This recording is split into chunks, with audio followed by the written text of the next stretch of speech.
শীত চলে যাওয়ার আগে একবার হলেও এই পাটিসাপটা পিঠাটা বাসায় তৈরি করে খেয়ে দেখবেন।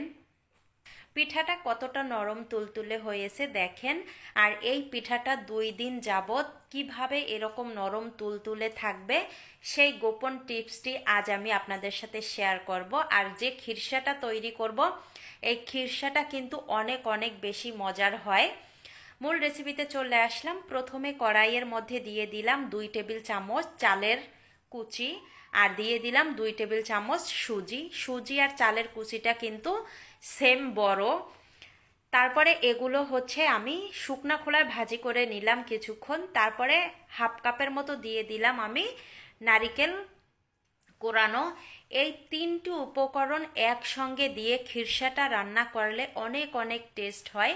এবার জাল করা দুধটা আমি দিয়ে দিলাম। আগে থেকে জাল করে নিয়েছি, দুধটা কিন্তু দেখিয়েছি আপনাদের।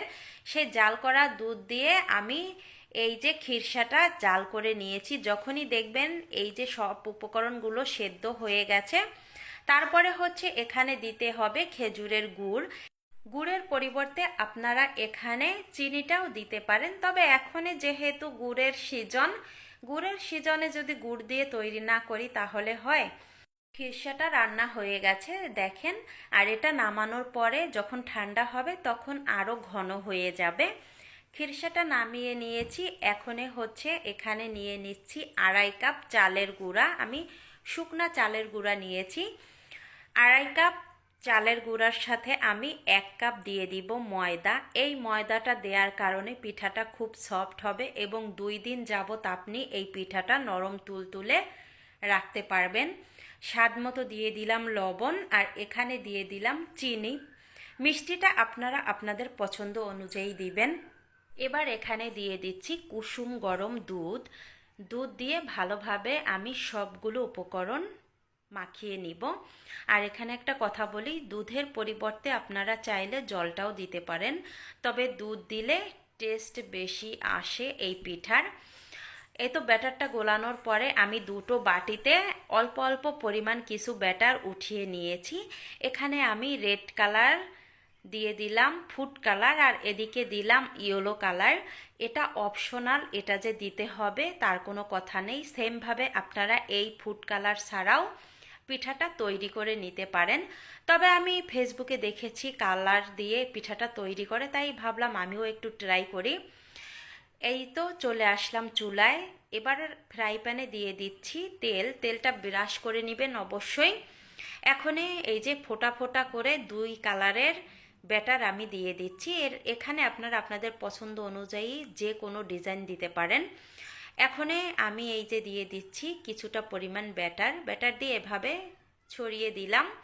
ছড়িয়ে দিয়ে কিছুক্ষণ রেখে দিয়েছি। যখনই এই রুটিটা সেদ্ধ হয়ে গেছে তখন আমি দিয়ে দিলাম খিরসাটা দিয়ে এখনে আমি পাটিসাপটাটা শেপ দিয়ে নিচ্ছি। আর এটা তৈরি করা খুবই ইজি। আর পিঠাটা কতটা নরম হয়েছে দেখেন, এটা কিন্তু দেখেই বোঝা যায়।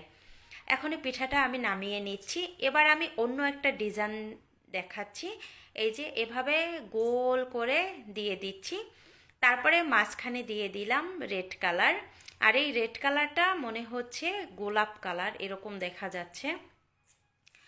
এবার আমি উপর দিয়ে ব্যাটার দিয়ে ছড়িয়ে দিচ্ছি। ছড়িয়ে দিয়ে কিছুক্ষণ অপেক্ষা করব। যখনই রুটিটা হয়ে গেছে তখন হচ্ছে এখানে আমি দিয়ে দিলাম খিরসাটা দিয়ে আবারও আমি এপাশ থেকে ওপাশে নিয়ে যাব। আর এই পিঠাটা দেখেন একটুও লেগে থাকবে না, যে কেউ পিঠাটা তৈরি করে নিতে পারবেন। এই তো পিঠাটা তৈরি হয়ে গেছে, এটাও আমি উঠিয়ে নিব। আর দেখেন কতটা নরম হয়েছে। আর যারা এই ফুড কালার দিবেন না তাদের জন্য এই পিঠাটা এই যে ব্যাটার দিয়ে সমান করে নেবেন। ফুড কালার যে দিতে হবে এমন কোনো কথা নেই, সেটা আমি প্রথমেই বলে দিয়েছি। এবার এই যে দিয়ে দিলাম খিরসাটা, এপাশ থেকে ওপাশ পর্যন্ত খিরসাটা দিয়ে দিব। খিরসাটা দিয়ে এখনে আমি এই যে পাটিসাপটার শেপটা দিয়ে নিচ্ছি।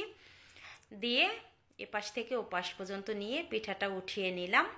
সবগুলো পিঠা আমার তৈরি করা হয়ে গেছে। একটা পিঠা হাতে নিয়ে দেখাচ্ছি, দেখেন কতটা নরম তুলতুলে হয়েছে।